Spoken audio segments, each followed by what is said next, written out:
Terima kasih atas kesempatan yang diberikan kepada kami kelompok 5. Di sini kami akan membahas materi tentang teori dasar pendidikan. Teori dasar pendidikan dibagi menjadi 4 bagian. Yang pertama, dasar teoritis. Yang kedua, teori pendidikan. Yang ketiga, teori pendidikan perdamaian. Yang keempat, teori pendidikan Robert M. Hutchins. Di sini saya akan membahas tentang dasar teoritis. Dasar teoritis adalah kajian dan diskusi mengenai pendidikan dan tidak terlepas dari filsafat yang menjadi dasar keilmuan pendidikan. Kajian mengenai teori pendidikan dituntut dari dasar ontologis, epistemologis, dan aksiologis ilmu pendidikan itu sendiri. Di sini kita akan membahas satu persatu. Yang pertama, dasar ontologis ilmu pendidikan. Membahas masalah tentang yang pertama, keberadaan pendidikan yang dilihat dan dibedakan secara empiris atau rasional. Yang kedua, hakikat disiplin yang dikaji dalam ilmu pendidikan. Yang ketiga, hubungan antara objek pendidikan dengan daya tangkap manusia yang membuahkan pengetahuan pendidikanan. Yang kelima, fenomena yang ingin kita ketahui atau apa fokus kajian dari ilmu pendidikan. Dalam konteks teori dan ilmu pendidikan, dimensi realitas itu berkaitan dengan pengalaman panca indera manusia secara empiris. Objek ilmu pendidikan terdiri dari objek formal ilmu pendidikan dan objek material ilmu pendidikan. Objek formal ilmu pendidikan adalah semua objek insani berupa proses atau situasi pendidikan berupa proses atau situasi pendidikan yang menunjukkan keadaan nyata yang dilakukan secara harus dipahami. Yang kedua, objek material ilmu pendidikan adalah manusia itu sendiri berupa proses atau proses pendidikan yang tersusun secara kritis, metodis, dan sistematis. Kajian terhadap ilmu pendidikan secara ontologis berkaitan dengan dimensi kuantitatif dan dimensi kualitatif. Dimensi kuantitatif esensinya mempertanyakan apakah kenyataan dan dunia pendidikan itu bersifat tunggal atau jamak. Yang kedua, dimensi kualitatif esensinya mempertanyakan apakah kenyataan memiliki kualitas tertentu, misalnya gradasi materi yang ditransformasi selama proses pembelajaran. Nah, ini yang kedua, dasar epistemologis ilmu pendidikan. Dasar epistemologis ilmu pendidikan yaitu menjadikan pengetahuan di bidang pendidikan sebagai objek kajian dengan fokus bahasa secara mendalam atas semua proses yang terlihat dan usaha manusia memperoleh pengetahuan di bidang tersebut. Epistemologis ilmu pendidikan juga bermakna proses yang memungkinkan pengetahuan pendidikanan yang berupa ilmu serta bagaimana proses atau metodologisnya terjadi. Yang berikutnya, epistemologis ilmu pendidikan ini berfokus tentang pengetahuan seperti batas, sumber, serta kebenaran suatu pengetahuan di bidang kependidikanan dan juga berkaitan dengan hakikat dan lingkup itu sendiri. Yang berikutnya, jadi di sini epistemologis pendidikan adalah pengetahuan sistematis mengenai fenomena kependidikanan. Yang ketiga, dasar asosiologi ilmu pendidikan. Dasar sosiologi ilmu pendidikan esensinya mempertanyakan kegunaan pengetahuan kependidikanan berupa ilmu dan kaidahnya tentang penentuan objek pendidikan yang telah berdasarkan pilihan moral, kaitan benar atau salah di bidang pendidikan. Aplikasi nilai-nilai etika dan moral di bidang pendidikan bersifat mutlak, yaitu pemanfaatan ilmu, pengetahuan, dan teknologi untuk meningkatkan derajat hidup serta kesejahteraan dan kebahagiaan umat manusia. Pengetahuan di bidang kependidikanan harus dikaitkan dengan dengan cara langsung dengan nilai-nilai moral dan etika tanpa menghapus hakikat yang ada di antara keduanya. Manfaat teori dan ilmu pendidikan ketika sebagai ilmu otonom melainkan berkaitan langsung dengan proses pembudayaan manusia secara beradab. Dari sini kita dapat menyimpulkan bahwa pendidikan tidak mungkin menghindari pemanfaatan teknologi.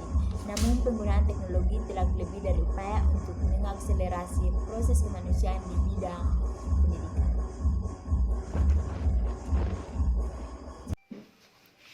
Shalom untuk kita semua.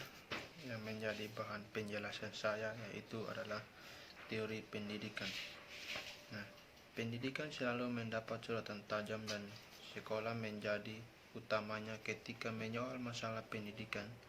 Memang banyak orang selalu mengidentifikasinya dengan persekolahan, meski sesungguhnya pendidikan non-formal dan pendidikan informal atau pendidikan masyarakat semuanya mengambil peran penting di dalamnya. Teori pendidikan berkaitan dengan cita-cita dan tujuan dan metode pendidikan serta sesuai dengan apa yang disebut filsafat pendidikan. Teori ini memiliki kesepakatan dengan pendidikan sebagai fenomena atau secara objektif. Dapat diamati di yang disebut sebagai ilmu pendidikan aplikasi. Ilmu pendidikan ke dalam kurikulum sekolah, kegiatan dengan mahasiswa, evaluasi dengan pengujian teknik belajar, dengan masalah evaluasi siswa yang konseling siswa, administrasi sekolah, manajemen pendidikan. Pada saat ini, ilmu pendidikan telah membuat kemajuan besar di bawah kecenderungan modern untuk berpikir tinggi di bidang ilmu pengetahuan, sedangkan filsafat pendidikan terabaikan dan terus menurun. Oleh karena itu, apa yang sangat dibutuhkan pada saat ini adalah membutuhkan sebuah filosofi baru pendidikan yang disebut dengan teori unifikasi pendidikan seperti disebutkan di atas tadi. Meskipun demikian, agak disepakati 4 teori mewakili pandangan pada ahli di bidang pendidikan, yaitu ada 4 teori fungsionalis. 4 teori yaitu yang pertama teori fungsionalis dan 2 fungsi, teori konflik, 3 teori interaksionis simbolis, dan teori rekonstruksionis. Nah, teori fungsionalis adalah berfokus pada secara pendidikan melayani kebutuhan masyarakat secara universal, khususnya peserta siswa. Durkheim merupakan fungsionalis pertama melihat pendidikan dan mewujudkan peran. Hal ini oleh disebut sebagai pendidikan moral yang membantu pembentukan struktur sosial dan kohesif dengan cara menyatukan orang-orang berbagai latar belakang seperti suku, ras, kebudayaan, agama, dan status sosial ekonomi. Manfaat dari teori fungsionalis adalah melihat pendidikan memilih siswa berdasarkan kepantasan.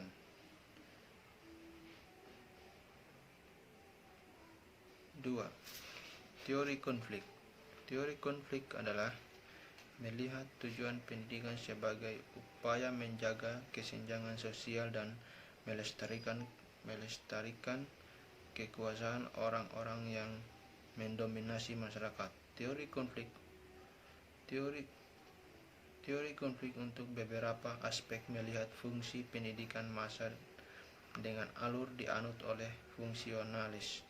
Fungsionalis melihat pendidikan sebagai kontribusi yang mengutamakan masyarakat yang teratur. Namun teori konflik melihat sistem kelas bawah menjadi pekerja yang patuh. Teori konflik menunjukkan pada beberapa faktor kunci dalam mempertahankan posisi siswa. Pertama, pajak properti digunakan untuk menandai sebagian besar sekolah. Karena itu, siswa yang bersekolah di sekolah tersebut kemudian mendapatkan keuntungan besar dan mengakseskan perguruan tinggi baik dan melainkan sebagai sarana ampuh untuk mempertahankan struktur kekuasaan dan menciptakan tenaga kerja yang patuh bagi kaum kapitalitas yang mendewakan kapitalisme. 3. Teori interaksionis simbolis. Teori interaksionis simbolis adalah fokus teori interaksionis simbolis membatasi analisis pendidikan dengan secara langsung, mengutamakan apa yang terjadi di dalam kelas. Mereka berfokus pada bagian ekspektasi. Guru mempengaruhi kinerja, persepsi, dan sikap siswa. Mereka meneliti kelompok mahasiswa dengan melakukan tes kecerdasan intelektual, maka memberitahukan hasil tes itu kepada guru dan mintanya mengamati dan mencermati apakah peningkatan ini tidak terjadi. 4. Teori rekonstruksionis adalah sebagai reaksi terhadap realitas Perang Dunia Kedua.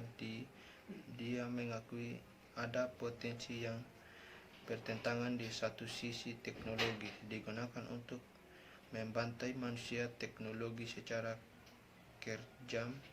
Di sisi lain, ada kemampuan menciptakan teknologi yang bermanfaat bagi masyarakat dan kasih sayang umat manusia.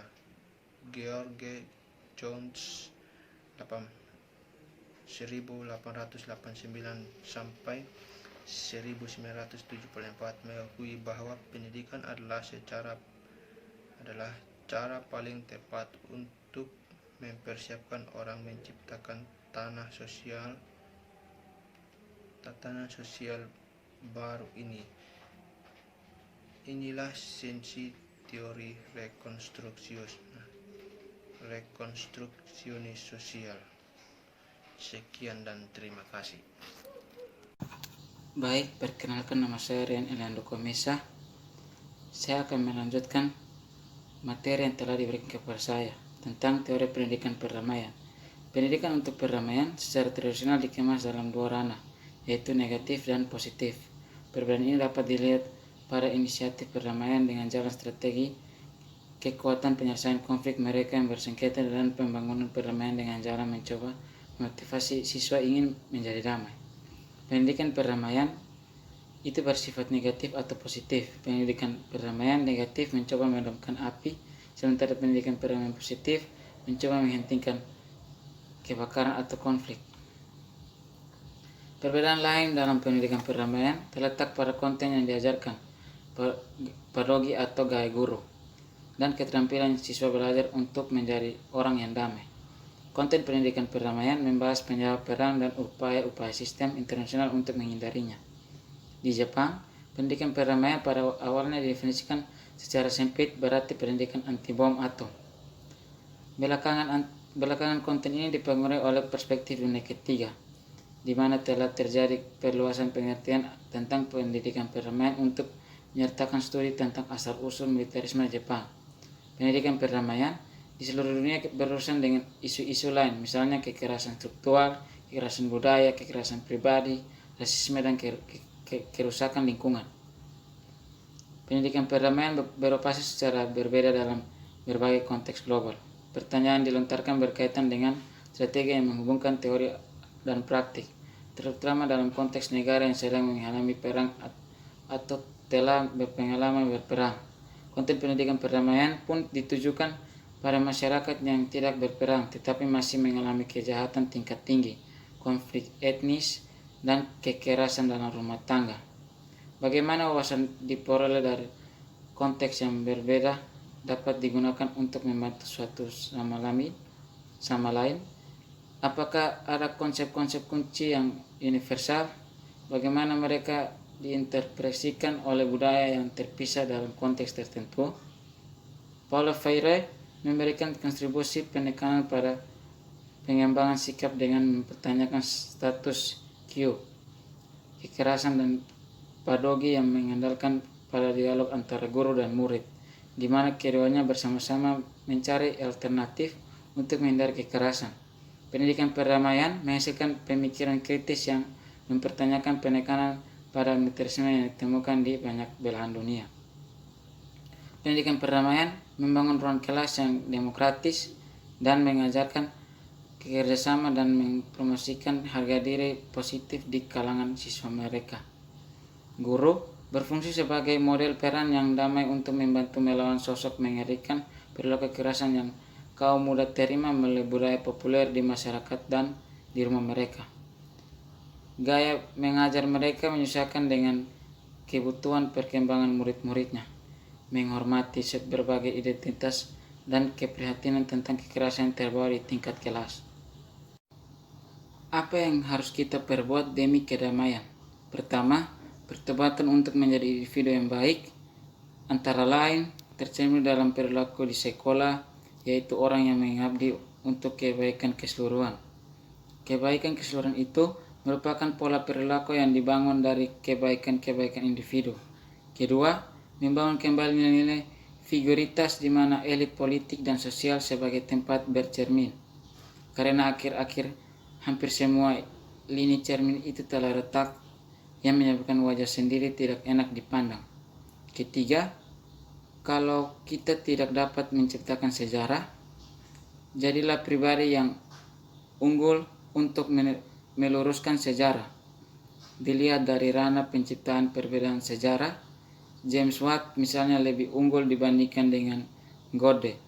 Meski begitu, Goethe harus dianggap lebih unggul dilihat dari perspektif pemikiran bagaimana membangun manusia, kepribadian, dan memperbaiki perilaku komunitas. Keempat, mengembalikan orientasi kerja elit politik dan elit penguasa ke misi penuaian tugas pokok dan fungsinya, bukan menuntut hak-haknya. Untuk itu perlu ada kejujuran, moralitas yang baik, dan memiliki kinerja yang pantas menjadi anutan. Sekian itu dari saya berikan kepada materi selanjutnya. Terima kasih. Baik, terima kasih atas waktu dan kesempatan yang diberikan kepada saya untuk menjelaskan teori pendidikan Robert Maynard Hutchins. Menurut Robert Maynard Hutchins, teori pengetahuan dan keterampilan belajar apa yang berharga, apa tujuan pendidikan. Salah satu ciri pendidikan ideal adalah mengembangkan daya intelektual siswa. Hal ini bukan salah satu kebutuhan mendesak, bukan sebuah pendidikan khusus atau pendidikan pra-profesional, dan bukan juga pendidikan utilitarian. Ini adalah pendidikan untuk mengembangkan pikiran. Robert Maynard Hutchins memiliki prasangka kuno mendukung 3R, membaca, menulis, dan berhitung, dan seni budaya liberal yang mencoba mendukung pemahaman atas karya terbesar bahwa ras manusia telah dihasilkan. Pendidikan harus berkonsentrasi pada pengembangan kemampuan rasional, di mana anak-anak harus menerima mata kuliah dasar tertentu yang akan memperkenalkan mereka dengan substansinya, baik spiritual dan fisik. Tujuan utama pendidikan adalah untuk menumbuhkan penalaran manusia. Terima kasih.